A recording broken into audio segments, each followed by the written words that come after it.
Hi everyone, welcome back to ABG's Investor Days. My name is Carl Bokvist. I'm an equity analyst at ABG, responsible for covering, among other names, Green Landscaping, which is the company we will listen to now.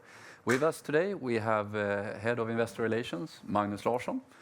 We will keep our usual format with a presentation by Magnus at first, and then we will follow up by some Q&A afterwards. Magnus, thank you for coming, and please, the floor is yours.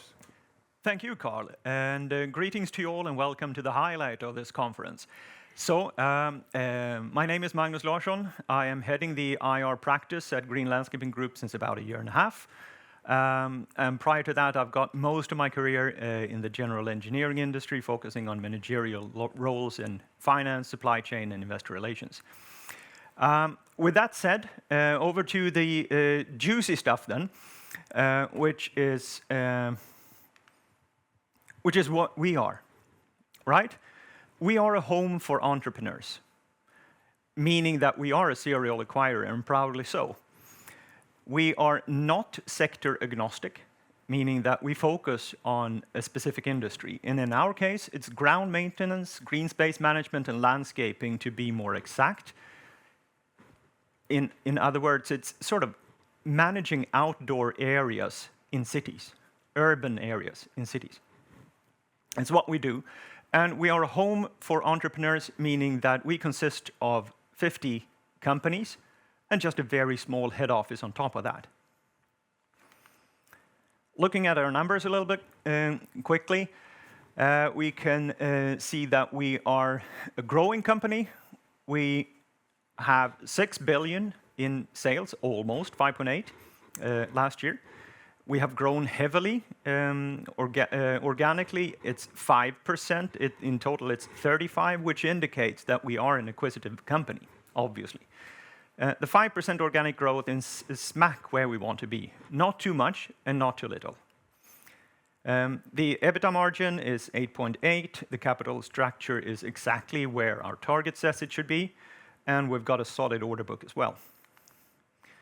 Looking at the graph a little bit, the performance has been really strong for quite some time. You see the blue lines over there, those are our target levels, and they seem to be very modest, but actually, looking at the sales, which is at your top right, it's a 10% annual sales target, which is pretty steep for most companies. We were averaging a CAGR of 35%, you saw from the last slide. But here you see that, we've been growing a lot, and successfully so. Looking at the bottom right, you see the EBITDA margin development.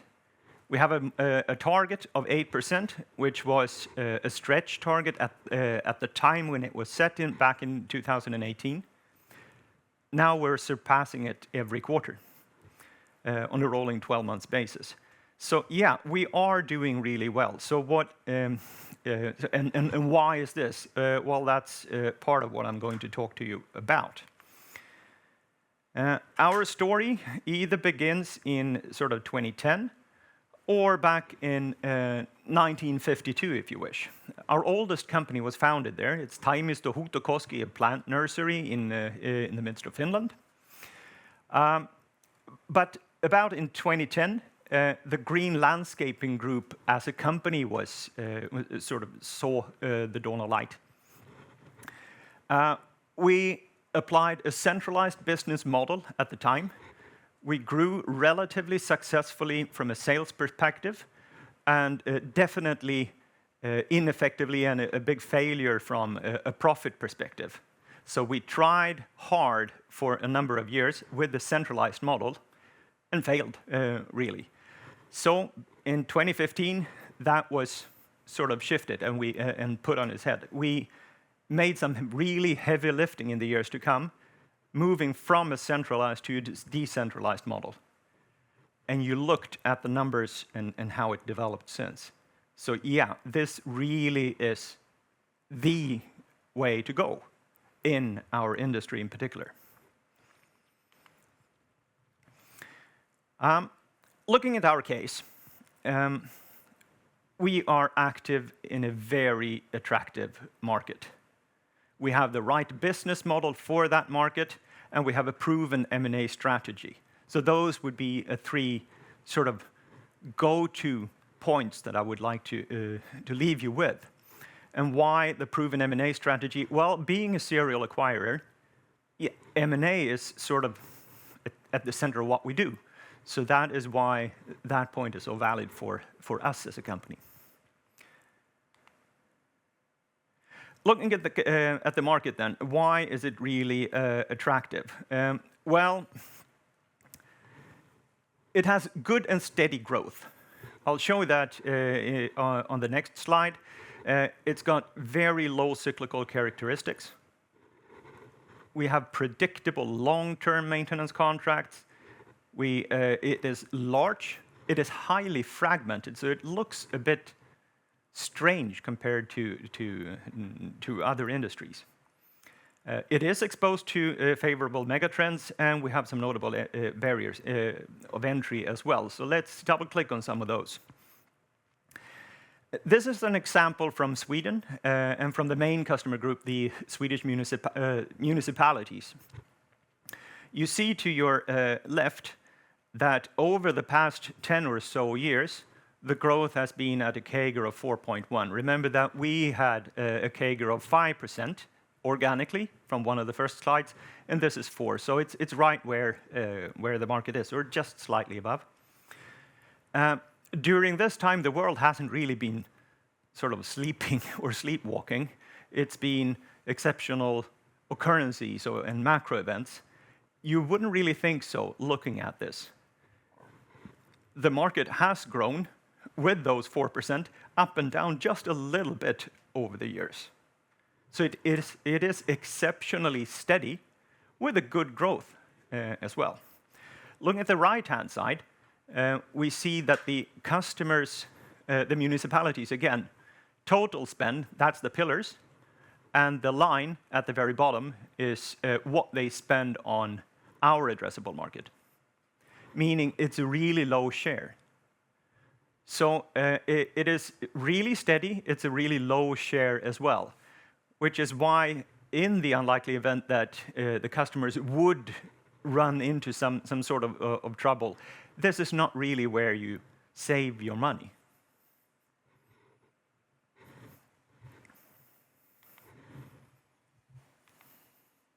There we go. It is a very large and highly fragmented market. It is where we are active right now, 500 billion Swedish, consisting of tens and thousands of companies. Think about the market. Okay, it's managing outdoor areas, green space management in cities. Of course, we've got cities all over, which is why the market is so big, obviously. I'll go in a little bit in detail into why this is so fragmented as well. The customer base, this is our customer base, but it's pretty typical for how it looks for most companies. About 30% would be private companies, and 70% would be public companies, meaning municipalities, regions, the church, if you wish. And there you go. Now, notable entry barriers in this market, and they look not really the way that you usually see entry barriers. We mow lawns, we trim trees, cut branches, we do these things. We make it nice and tidy in spaces, in open spaces. That is not rocket science, you might argue. I will not argue with you. So the services performed are simple, meaning there is no sort of technological or R&D or anything like that entry barrier into this. There is no economies of scale that you need either to be in here. Really, if you look at the picture, that sort of resembles our market. If you picture yourself your average city, this happens to be Stockholm, but it could be any city. You scale the largest building in the city, usually a church tower, and you look around. There's your market. Anything that is beyond your sight is beyond your reach and beyond your market. You are there. It's exceptionally local. The equipment that you use, the services you perform, they are competitive within that site. It's too bulky, but also too cheap to actually move around a lot. The customers that you serve are the ones that own the land that is outdoor. Mostly public customers, as you saw. Those are public customers in that city, nowhere else really. Meaning that if you know your local market in a good way, you know the twists and turns, you know the streets, you know the customers, what they want, you know the corners where the snow usually piles up, or the leaves usually fall and the wind blows to, you have a significant advantage compared with anything else. There is no way you can have a centrally located, ever so clever department that calculates how this should be done. You need that local knowledge, which means that those tens and thousands of companies, yeah, those are the very local ones, and I'll show you in a bit how they could look as well. So if you know your stuff, you're good at what you do, you are able to perform here, and you have those long-lasting relations with the customers as well. And there's your real entry barrier. On top of that, you've got the other stuff that is written on the wall here.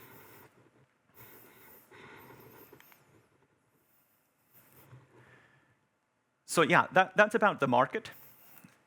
Well, given this sort of church tower analogy that I just painted to you, you see why the decentralized business model makes much more sense than the centralized one.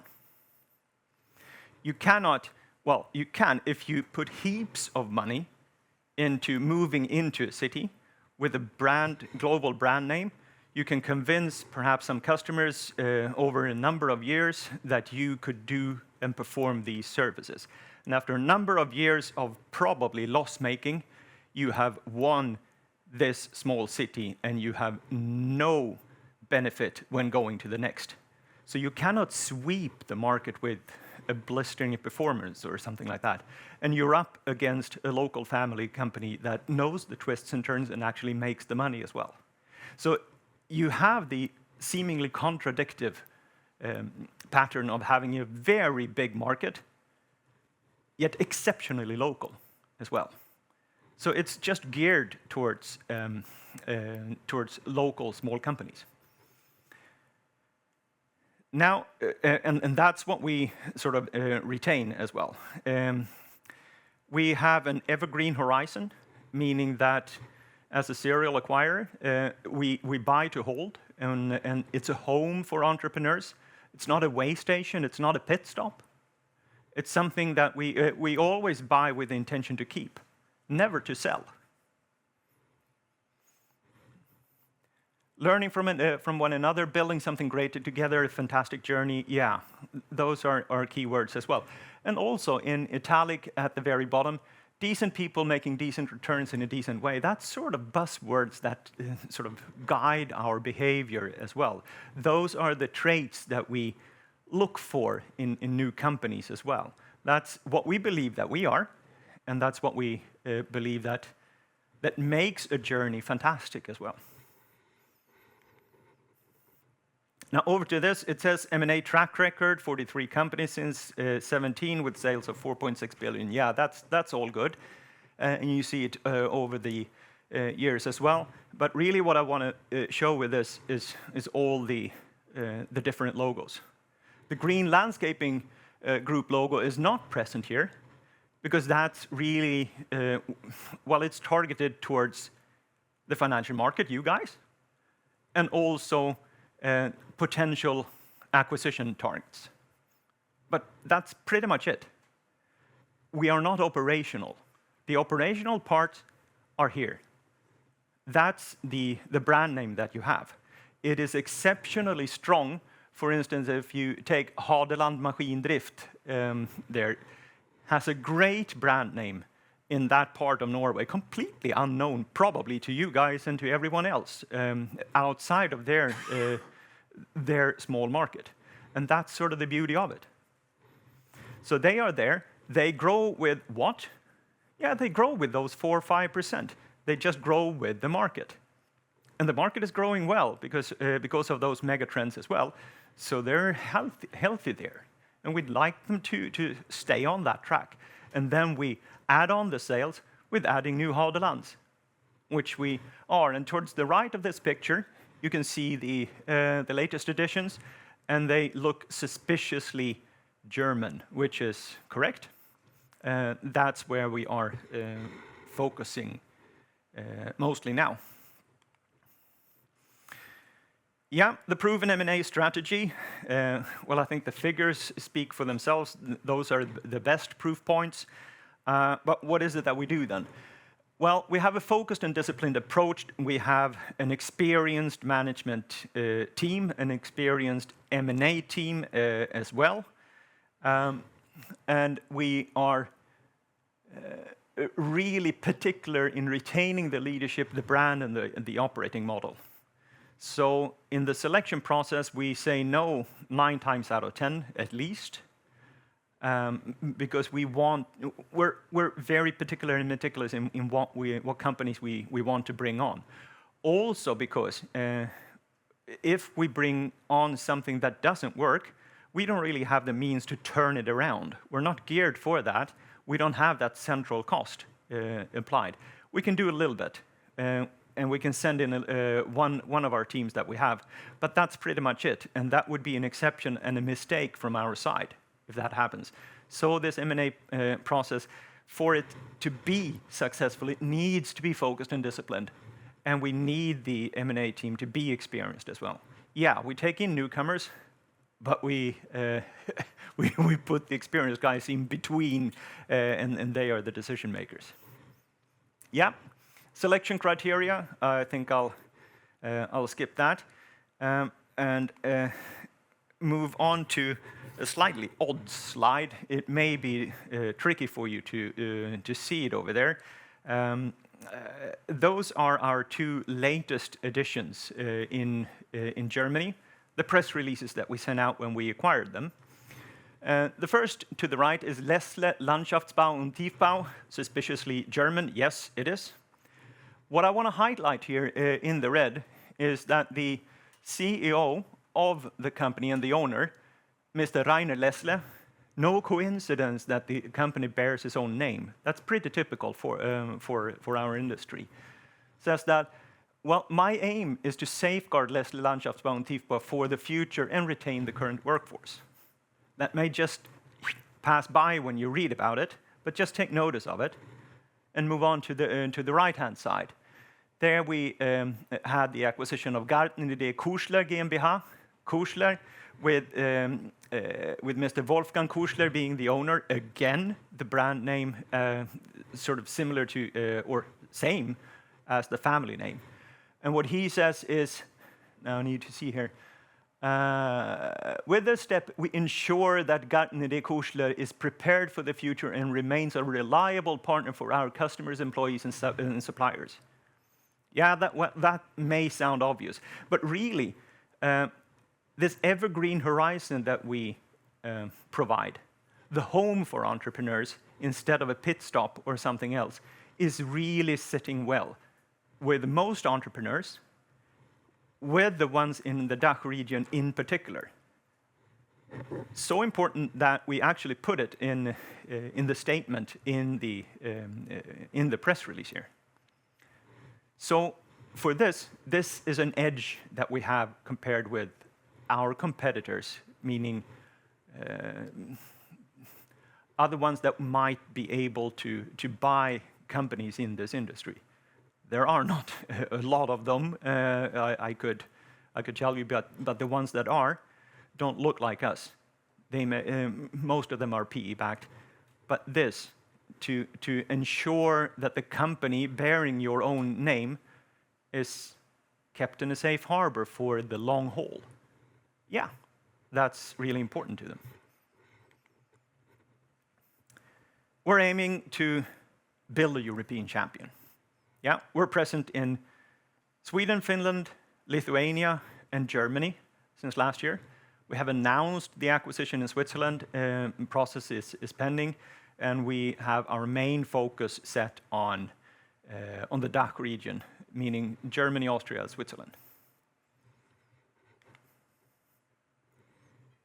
And with that, thank you, Magnus.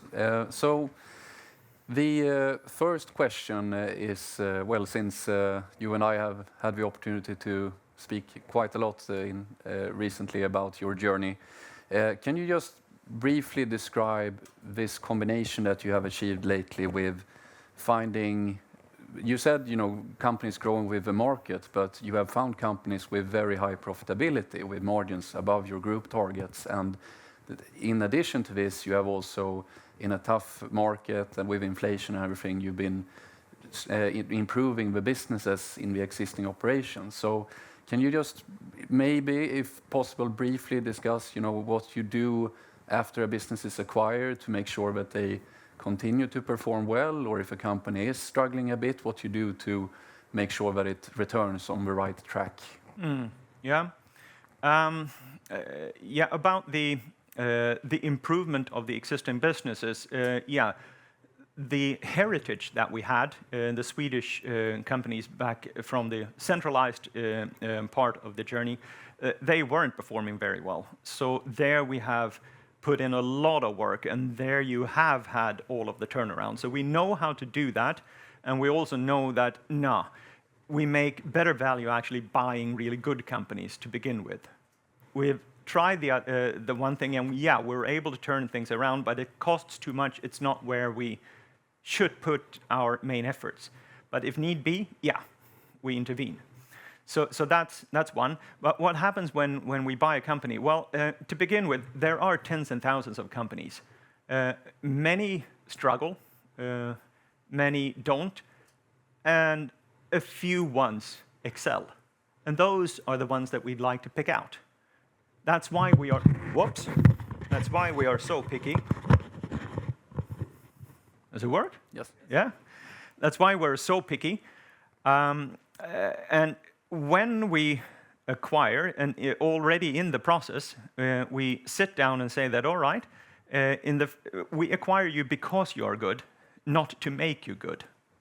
So we like what you see. We want you to retain your brand name. We want you to retain you as an owner and your staff as well.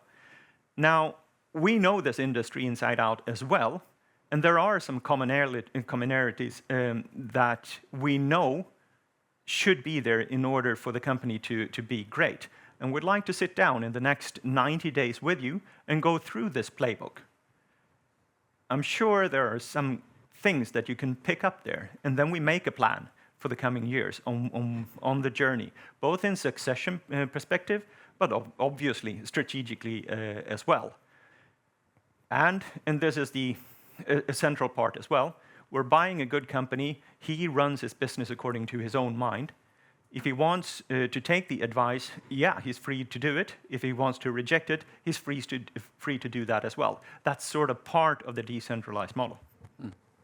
And then my final one is a two-parter. The first one is, in terms of acquisitions, should we expect that most of the upcoming ones will be in Germany, or do you see opportunities in the Nordics as well? So we'll take that one first.